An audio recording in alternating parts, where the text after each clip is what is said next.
All right, have an awesome day, too, while we're at it. Awesome day. Good morning. Meet the 71-year-old turning New York subway into a happiness hotspot. Top of the morning to you. Have an awesome day. Each morning, Rodney, a customer service agent, makes the subway feel a little bit brighter. Happiness is an inside job because it's all on you. It's on you to decide whether or not you're going to be happy, no matter what you're going through in your life. All right, you could, things go wrong, sure, but you just deal with it. I gotta say this line: don't worry, be happy. That's how I live my life.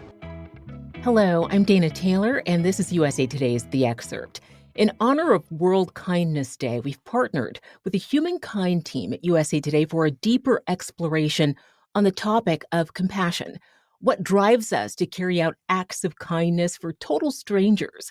And how can we actively cultivate this selflessness as a society? Joining me to dig into all of it is Abigail Marsh, professor of psychology and neuroscience at Georgetown University. Abigail studies empathy and altruism, why we help even when it costs us. Thanks so much for joining me on The Excerpt, Abigail. Thanks for having me. You've shared that a life-changing event in college sparked your research into altruism.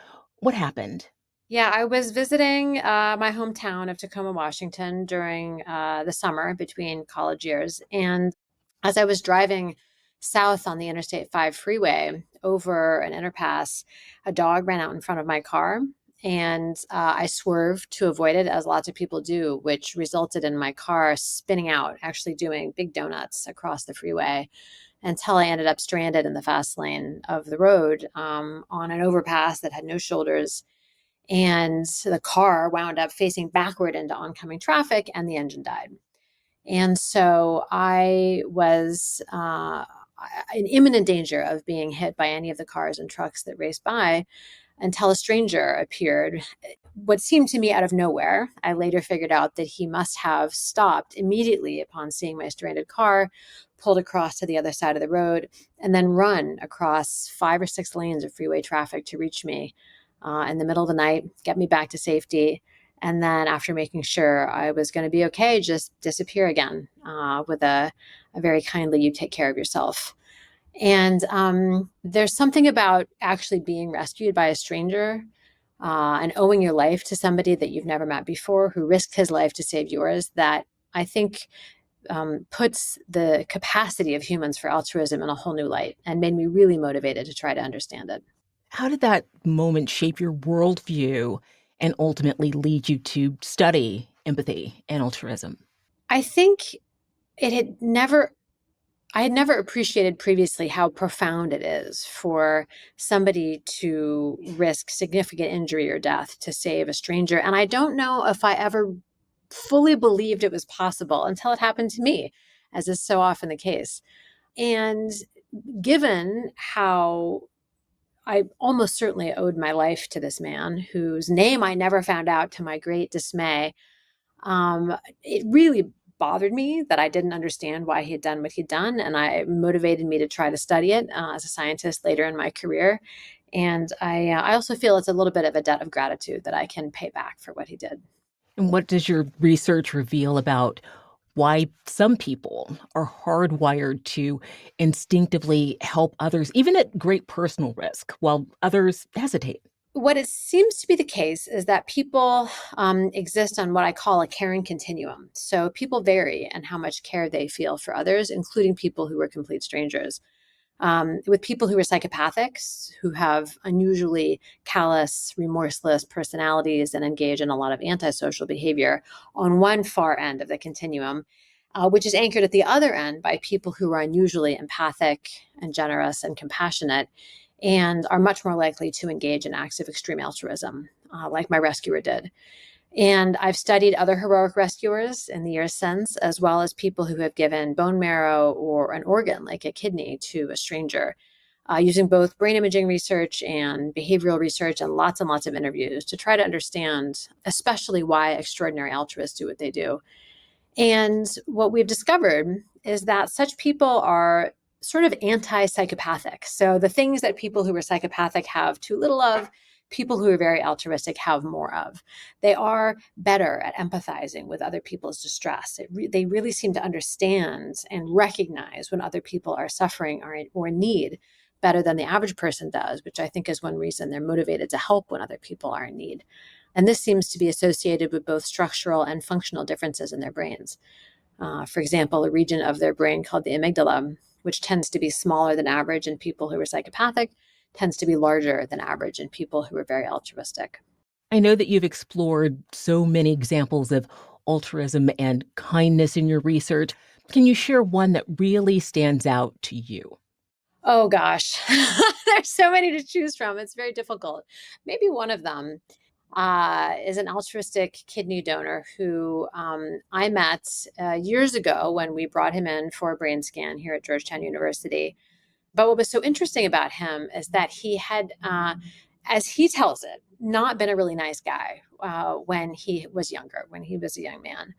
And then there was a moment in his life that mirrored in a beautiful way what happened to me that he believes changed his personality for the better. And he was driving, I think it was at night also, down a lonely road in Indiana when the car ahead of him drove off the road into a culvert and then started to spew smoke. And he stopped immediately, ran down, rescued the driver, saving her life. And they stayed in very close touch until her death years later. And she told him before he died that he really needed to make sure that what he had done meant something, make sure that this has a bigger meaning. And he ended up deciding to end up donating a kidney to a stranger, that he decided that this thing he had done in his life merited changing the way that he behaved towards other people in general. And not only did he donate a kidney, but now he runs ultra marathons to raise money and attention for the cause of altruistic kidney donation. And I love the story because I think it shows how much capacity we all have to become more altruistic than we really are, and how many of us may have altruistic capacities that are latent within us that we don't even know about. You've talked about the size of the amygdala, but what happens when someone acts selflessly? Are there changes that occur in the brain and the body? Well, we think so. We know that for most people, helping others is intrinsically rewarding. And this is what it means to be an altruistic individual or an altruistic species, to find it rewarding and gratifying to help other people.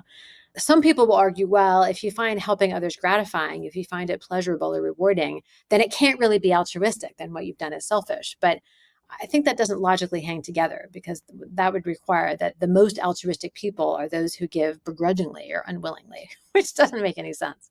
Um, and so the beauty of the fact that helping other people is pleasurable means that we believe a burst of dopamine is released in regions of the brain like the striatum when we help other people. And there's an intensely pleasurable sensation associated with the release of dopamine that makes us want to do that behavior again. And so that means that altruism is a learned behavior because it's so reinforcing. And this suggests that most people can learn to become more altruistic if they just start and learn firsthand the pleasures and the joy that come with helping other people. And most of the very altruistic people I worked with, that's exactly how they did it. They started out by donating blood, and then they just went from there. Looking broadly at our society, would you say that we're becoming more altruistic or less? What trends have you been able to document here? This is a really important question. I think it's very widely perceived that we're becoming more selfish and less altruistic as a society, in part because of the biased representation of society that we see in all forms of media. And this includes both social media and traditional media. But if you look at the data, if you look at people's actual behavior over time, most of the evidence suggests that people are actually becoming more cooperative and less selfish over time. Rates of unselfish giving behaviors like helping strangers and donating to charity have gone up over time, as has people's cooperative behavior and laboratory tasks that have been running for decades now. And even though the researchers who studied those trends anticipated they would see that people were becoming more selfish, because that's what many people believe, they were really surprised to find that the opposite is true. How do cultural and societal factors help shape kindness and altruism? What are some pop culture examples of altruism? Well, there are so many good pulp culture examples of altruism. One of my favorite recently is the actor Jesse Eisenberg recently announcing that he was going to be donating his kidney to a stranger just a few weeks from now. He is a longtime blood donor, as many altruistic kidney donors are. And he decided, given the need for kidneys out there, that he was going to pitch in and help solve the problem, which I think is fantastic. One of the most important societal factors that contributes to altruism, especially increasing altruism, is really good news, and that is well-being. There's lots of evidence looking over time and around the world that in general, when well-being is higher, people are feeling more sense of purpose in life and are feeling more satisfied with their lives, are even more likely to be altruistic. And then being altruistic in turn increases our well-being. And so in theory, these two positive societal trends can reinforce each other over time. Technology and social media have transformed how we connect and help others. Based on your findings, do these platforms amplify genuine altruism or encourage more performative acts of kindness? This is a great question. And of course, technology is changing so quickly, it's hard for us to keep up and have clear scientific answers.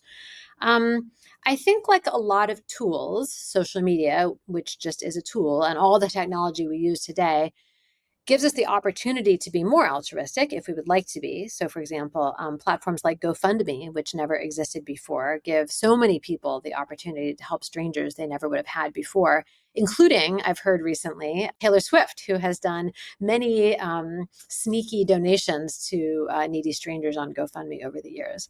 However, the problem that many researchers, including me, are concerned about right now with technology, phones, social media, is that they're replacing the in-person interactions that people used to have with each other on a much more frequent basis. And especially those really positive daily interactions with other people that remind you just how lovely and how nice most people are in person.